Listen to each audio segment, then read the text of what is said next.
Looking at the group data and comparing them, it shows that the Queen's College step test provided higher VO2 max predictions than the multi-stage fitness test.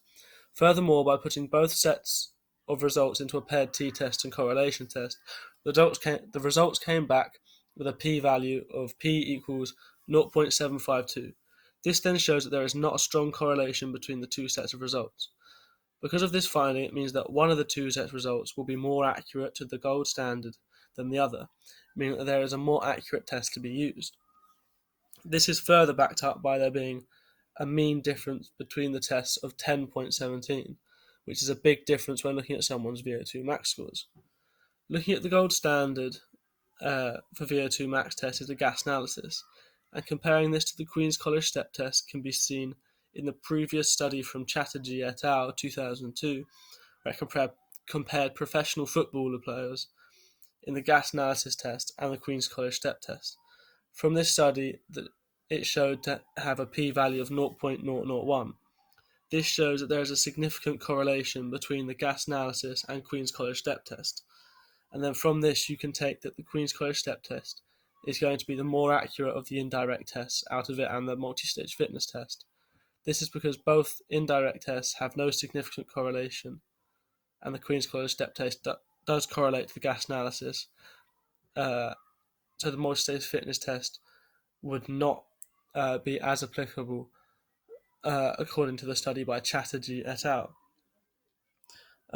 From looking at this, the more suitable test as well would be the Queen's College step test out of the two indirect measures of a person's VO2 max. This is because it was shown to be more accurate to the gold standard. Furthermore, it is an easier test to carry out as it is sub-maximal, meaning that it does not rely on people putting in their maximum effort, which people can often not do as they get bored or they say they hit a certain target.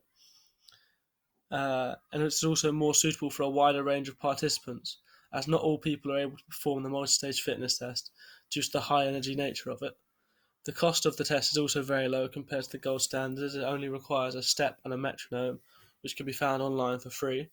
The test is also very accessible, as all that's needed is a little bit of space and a step, unlike the multi-stage fitness test where you need roughly around 20 meters of room.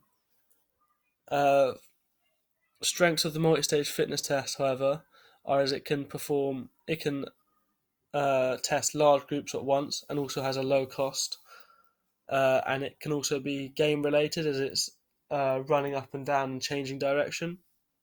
Weaknesses, however, are the motivation affects the score. Practice can affect the score with knowing the timing of the beeps, and the environment can also affect the score. Strengths of the Queen's College step test are minimal equipment, minimal cost. It takes little time to perform. It can be self-administered as well. Weaknesses are that taller people have an advantage. It's not very game related, and it is repetitive. Here are the references used in the study.